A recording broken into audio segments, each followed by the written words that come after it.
sucker. Sucker.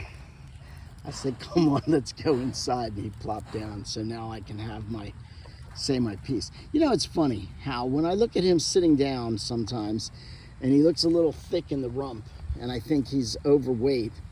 And then when I look there, there doesn't seem to be a lot. I guess when you lay out, I guess I'm the same way. What am I talking about? I want that. If you lift your arms up, I want the abs that I have when I lift my arms up in the mirror in the bathroom when there's not a lot of light coming in. That's the body we all want. The one that's disguised by the darkness, by slight darkness. That's not completely exposed by the light. That's the body we want. The one when we stretch out and lengthen that belly. He looks pretty skinny here. He looks tiny.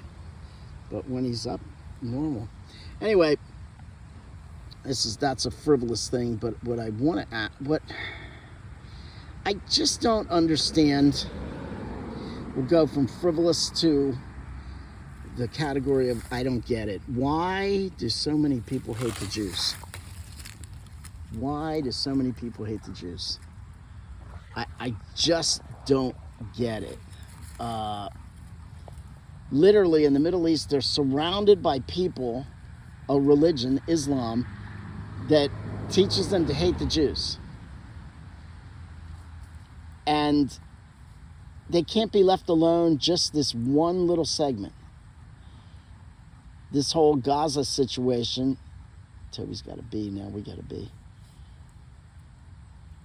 It seems to me, I heard that the Egyptians have, on the opposite side of this situation is Egypt, or I think.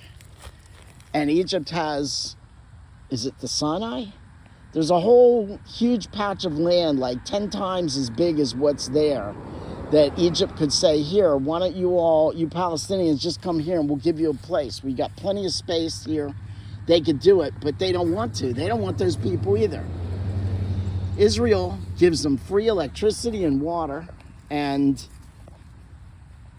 it's fine to have them stay there if they don't come into their buses and slaughter them, and into their restaurants and pull out a knife and start slashing at people. If they're left alone, they seem to be fine. And I'm sure that if they seem to be, first off, oh my gosh, this is so, if you have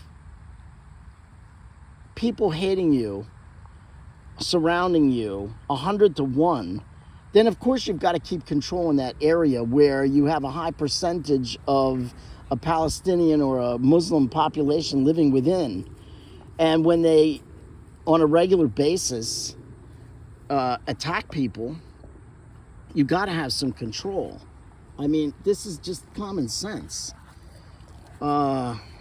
So, yeah, why not just have those people, if you really want peace, they could just move into Egypt, but Egypt doesn't want them. So Egypt doesn't really want peace. So Islam doesn't want peace. They want to continue this and let this continue to fester. Israel seems fine to let these people live there. They're not walking in and beheading them and killing them and hacking them up. So why not just leave the Jews alone, the Israelis alone, Islam, and have peace instantly? There was relative calm before Hamas attacked. And now you've got this mess. And if you don't put your children and your women as a shield in front of you, then your women and children won't get hit in the crossfire. I also heard that's a war crime. When you put your munition, so they won't have a base unless they stick it next to a hospital or a school or near an apartment building where people are, so as to try to keep Israel, who has a conscience, from not attacking those things. And then when Israel does make a bombing or whatever, they drop flyers and say, get out of this area, we're gonna bomb it, whatever. And they give them warning. Damn, your rash is getting up again. I guess this fall. So yeah, why not just leave the Jews alone? Why not just leave the Israelis alone? You've got all of the Middle East. Can you just leave them peacefully in that one little area? Is that too much to ask? If you really want peace, you'd leave the Israelis alone. But you don't even say you want peace, but you certainly prove you don't want peace by attacking these people constantly every couple of years. Islam doesn't want peace unless it's on their terms, as in everyone is Muslim or everyone's paying to live.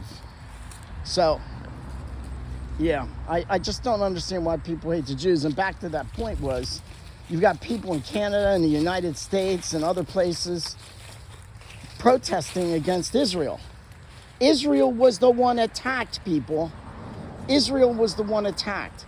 And they can't retaliate without possibly injuring civilians who are forced to be human shields. What kind of a scumbag puts a woman and a child in front of a grown man or in front of their base to try to keep their base from getting hit? That seems pretty... So you shove the women and children in front to protect your body. This is Islam? This is Islam.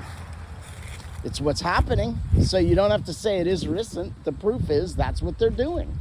So that's what Islam is. They claim to be Islam. They claim to be fighting for Allah. Then that's what you're saying. So anyway, yeah. I don't understand what the Canadians have to do with this and why they would open their yaps. They're not there.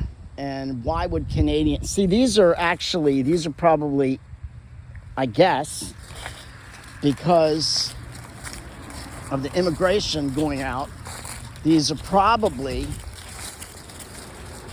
Palestinians or Arabs from other countries starting these protests. And then college students who aren't really that smart are just spoon-fed.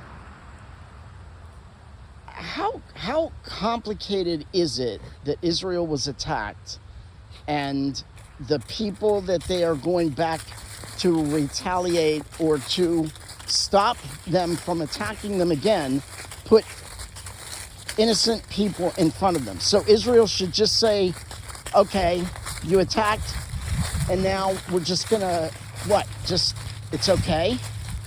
And then what's the stuff? If that's the message they get, then the Muslims, those terrorist groups, will continue to do that. I mean, why wouldn't they? If they know that they're not going to get, there's going to be no retribution, and that no matter what happens, it's the women and children are the ones who are suffering, and they're the ones who they're going to make out to be the victims, even though it's the terrorist groups that control these areas that are forcing this issue and sticking these people up as human shields. So for all the college students that are out there, wake up. Just wake up. How can you be that stupid? We're in trouble. If our young are that easily swayed, I suspect they're not listening to the other side, because this really isn't that complicated. I mean, I'm not the smartest guy, but this doesn't seem complicated. Anyway, yeah. Why do so many people hate the Jews? That's my question.